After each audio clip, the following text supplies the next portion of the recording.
श्री स्वामी समर्थ। उद्या आहे आजा एकादशी, 29 तारीख आहे, वार गुरुवार आहे। एकादशी पण आहे, गुरुवार पण आहे। विष्णू सहित स्वामींची पण कुठली सेवा करावी? श्रावण महिन्यात हा शेवटची एकादशी आहे।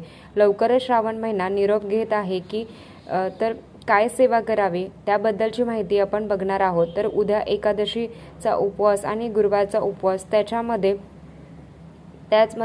11 गुरुवार पण मोजू शकतात। एकादशीचा उपवास आणि गुरुवारचा उपवास आहे तर ते मोजता येणार नाही।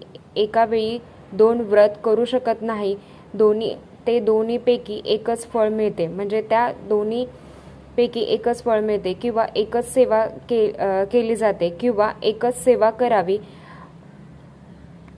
उद्या ज्याची एकादशी आहे, एकादशीप्रमाणे व्रत करायचे असते। एकादशीला द्वादशी सोडायची असते, म्हणजे आपण दुसऱ्या दिवशी एकादशीचा उपवास सोडत असतो। गुरुवारी तुम्हाला मांडणी करायची आहे। ज्यांचे गुरुवार आहे त्यांनी 11 गुरुवार करतात, तर तसेच प्रमाणे सारामृत वाचायचं असतं। त्याच्याच प्रमाणे आपली सेवा करायची आहे।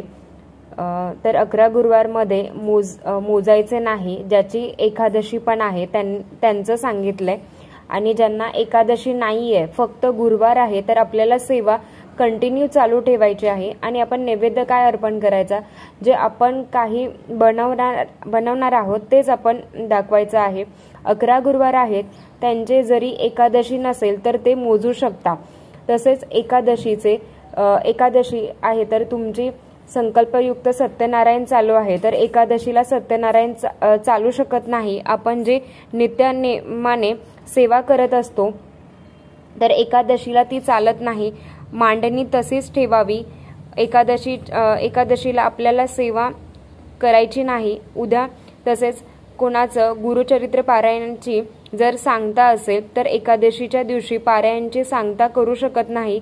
तुम्हाला नव्याने जर गुरुवारची काही सेवा करायची असेल किंवा गुरुचरित्र जरी तुम्हाला उद्यापासून जर करायचं असेल तर ते चालू शकते, पण तुम्ही पारायण सांगता करू शकत नाही, नव्याने चालू करू शकता।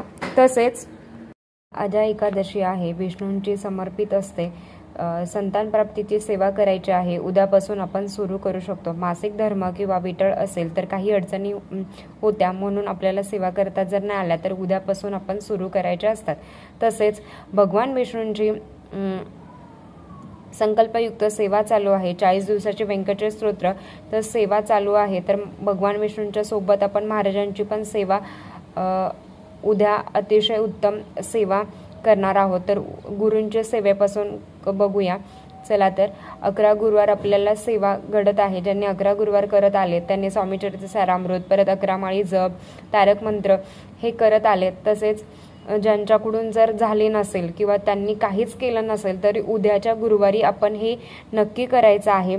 तसेच आपण संसारी माणूस आहात, तर सगळ्या कारभार सांभाळून, सगळ्या जबाबदारी सांभाळून परमात्मा साधायचा असतो। तर सगळे कामं वाऱ्यावर सोडून परमात्मा साधण्याचा याचा काहीच अर्थ नाही आहे।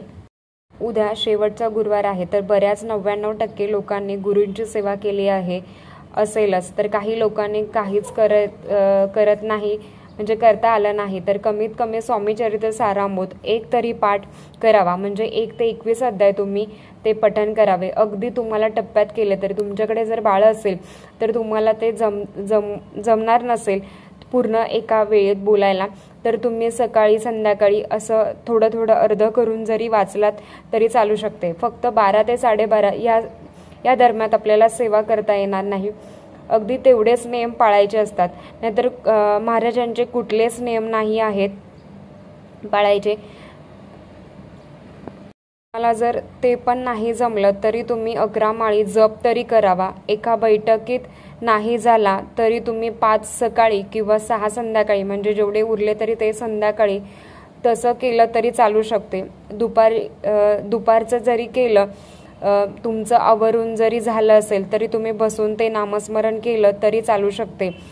तर कलियुगात उच्च कोटीची सेवा असेल तर ती नामस्मरण, कुठले विचार आचार म्हणजे मनात न काही आणता नामस्मरण एक आणि फक्त म्हणजे आपण आणि नामस्मरण एकच हा विचार करत नामस्मरण करायचं आहे. फक्त महाराजांनी आपणच हे नामस्मरण करायचं आहे. महाराजांची सेवा, महाराजांचे नामस्मरण, गुरुचरित्र, तसेच 14 किंवा 14वा अध्याय किंवा 18वा अध्याय तुम्ही जरी पठण केलं तरी चालू शकते. तसेच घोर कष्टधारक हे जरी तुम्ही पठण केलं एक वेळा तरी चालू शकते. तुम्ही तुमची सेवा जरी रोजच्या सेवेमध्ये म्हणजे नित्यसेवेमध्ये जर तुम्ही घोर कष्टधारक जर नित्यसेवा जी करत आहात तर ह्याच्यामध्ये जरी तुम्ही एक वेळा जरी केली सेवा तर ही रोजच्या मध्ये प्रयत्न केला तरी खूप सुंदर प्रभावी सेवा आहे. किती वेळा करायची तर एक वेळा, म्हणजे तुम्ही जसं तुम्हाला जमेल, एक वेळा, 3 वेळा, 5 वेळा जसं जमेल तसं तुम्ही करू शकता. गुरुवार आहे, एकादशी पण आहे. तुम्हाला जवळपास केळाचे जर झाड आहे तर केळाच्या झाडाची पूजा करायची असते. सकाळी करा, दुपारी करा, संध्याकाळी करा, तुम्हाला तुमची इच्छा. आणि पावसाचं वातावरण आहे तर तुम्ही थोडेसे जल टाकून हळदी कुंकू अक्षता अर्पण करून दक्षिण दिशेला तोंड न करता कुठल्याही दिशेला तोंड करायचं आहे आणि आपल्याला पूजा करायची आहे. तुपाचा दिवा लावायचा आहे. तेथे बसायला जर जागा असेल किंवा तिथे बसू शकत असाल तर तिथे बसून नक्कीच आपल्याला विष्णू सहस्त्रनामाचं पठण करायचं आहे. केळीच्या झाडात भगवान विष्णूंचा वास असतो. गुरुवार आहे, केळीच्या झाडाचं आपण पूजा करत असतो. अगदीच इच्छा असेल तर उद्या ती हे करायचं आहे. उद्या आपण तुळस पण लावू शकतो. तुम्ही जर केंद्रात मठात जाणार असेल तर तिथे औदुंबराच्या वृक्षाचे प्रदक्षिणा घालायचे. 108 नाही जमली तरी 11 तरी घालावे. आणि दिगंबरा श्रीपाद वल्लभ दिगंबरा हे तुम्ही बोलायचं आहे. किंवा धन्य धन्य हो सद्गुरुरायाची प्रार्थना ही पण तुम्हाला म्हणायची असते. तुम्ही एकदा ऐका, खूप भारी वाटतं. तसेच तुमच्याकडे जर केळीचं झाड नसेल किंवा तुमच्या जवळपास नाही आहेत आणि तुम्हाला जर नाही भेटलं तर तुम्ही झाडाखाली बसून तुम्हाला विष्णू सहस्त्रनाम एकदा तरी पठण करायचं आहे. आणि एक श्लोकी सहस्त्रनामावली 11 वेळा जरी हे पठण केलं तरी चालू शकते.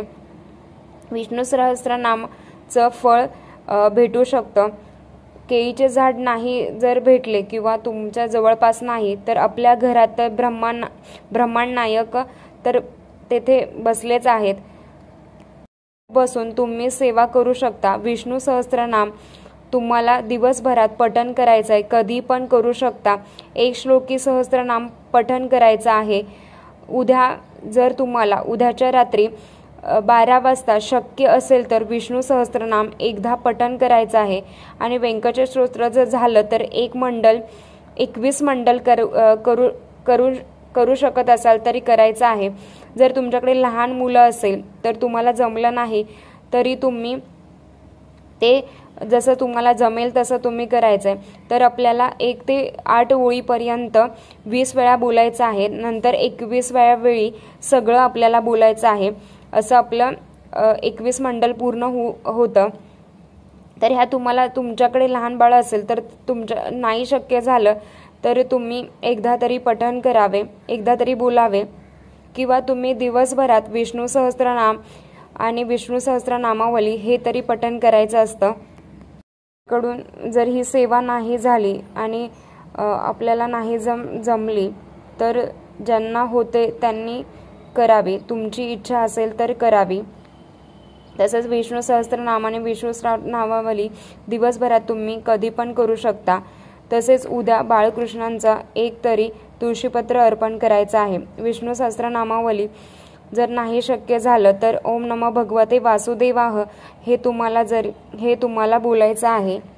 आपल्याला बाळकृष्ण तुळशीपत्र अर्पण करायचे आहे. भगवान विष्णू तुळस प्रिय प्रिया म्हणून ओळखले जाते। भगवान विष्णूंची तुळस अतिशय प्रिय मानली जाते।